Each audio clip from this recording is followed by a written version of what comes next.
I did study recorder, had a focus on saxophone and another one on contemporary music. And one thing I learned, it was like, there is no mistake. Just make the mistake part of what you're doing. So it's like, yeah, cool. I didn't want to do this, but I just use it. It's no stress. Welcome to a new episode of Flowcast.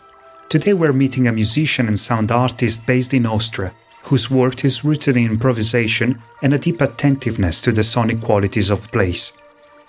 She worked on the same stretch of the river as Gretchen Jude from episode 22 of our podcast, though the two arrived at entirely different places. Let's hear it from Steffi. Can you tell us something about you, who you are, what you do? Yeah, for sure. First of all, thank you for having me here in the podcast and also at the Flow project. Our pleasure. So I'm Steffi from Austria. I'm an experimental musician, composer, and producer. And I always lived next to rivers, kind of. So this is why I was so interested also to be part in this great project. Normally originally I'm a recorder player. And my main instrument actually is the Pitzling recorder. It's like a square recorder. I don't know if you know it. I didn't before I read it in your description. Then I Googled it and I found out that you use that in your composition for flow. This time not. Normally I use it, but normally I always use it. It's like a square recorder, like a kind of an organ pipe. I love interdisciplinary work. So I'm also part of an art duo collective outside with Lena Violetta-Leitner. I used to work with writers or also with sculptures. And I always tried to implement and use the sounds and the new point of views that people from other genres bring into a work. I love to be inspired. And another thing I enjoy doing a lot lately is composing and producing music for plays. There is a new theater play coming up in 2027. Mm-hmm. It's a cooperation of 3 associations.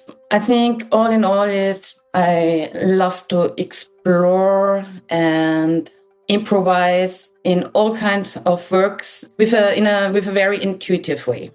Most of my works and cooperations also have like a socio-political background or a feminist background. Your experience with many different music styles and contexts must have worked in your favor with this project. We gave you not just the field recording taken in the location that was assigned to you, but also a time-lapse video made with satellite images and comprehensive geomorphological information. Then we asked you to reflect on the ecological impact of a restoration project and on the relationship between humans and river. That's lots of stuff. How did you take all that and use it to compose the music that we'll listen to at the end of this interview? First of all, when I did choose the segment 17, I just listened to the sound. I just put it into Reaper and I just slowed down the track. And I just listened to what would change. I slowed it down to another speed too, and always in mind what I did read and what we talked about River Lech and human intervention, nature, society, the animals, also plants, invasive plants. Having this base of a very slow and kind of deep, always moving sound of the slow down track, I used some MIDI instruments and improvised over it. Over the few days, from time to time, I was thinking about the music that came to me intentionally. And so a few days later, I sat back down and then watched the video, what inspired me also a lot because the video is very colorful and... You mean the time-lapse video? The time-lapse video, mm-hmm. Yes.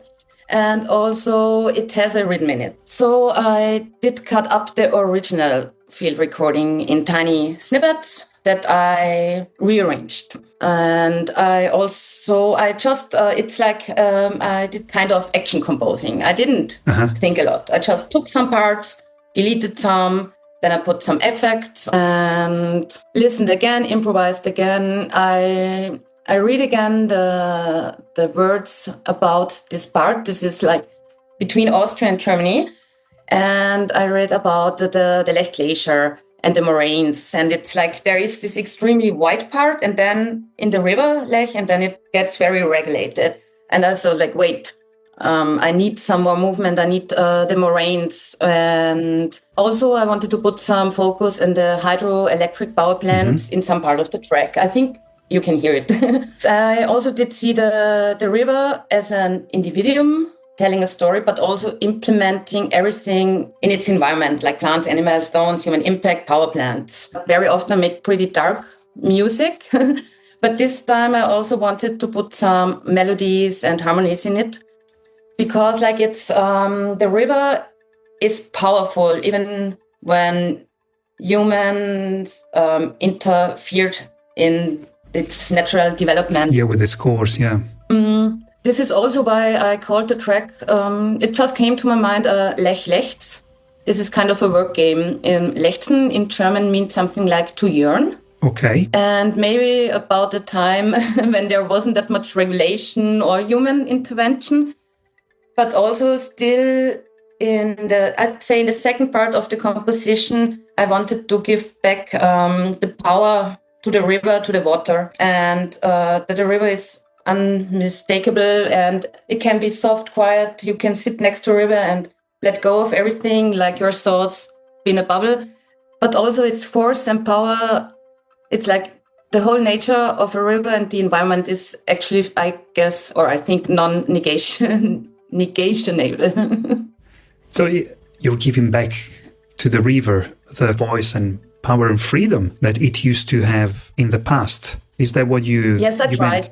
I tried to, yes, but also there are the parts where the hydropower plants and the electricity take over. But the river is always there. We don't know if the electricity plants are going to be there forever, and they haven't been there forever. So I guess giving back some kind of freedom, but also showing the impact that humans have on nature, or in this case, on the Lech River. Something like where we take what we need without maybe considering too much the needs of river and nature, for example. I think this is a good point, because in my section there are no plans for renaturization, but I think in some parts there are good projects where it kind of works, giving back space and freedom to the river. More about Steffi's process and composition are available on our Substack page at artmusicscience.substack.com. Now, let's listen to lechlechtz.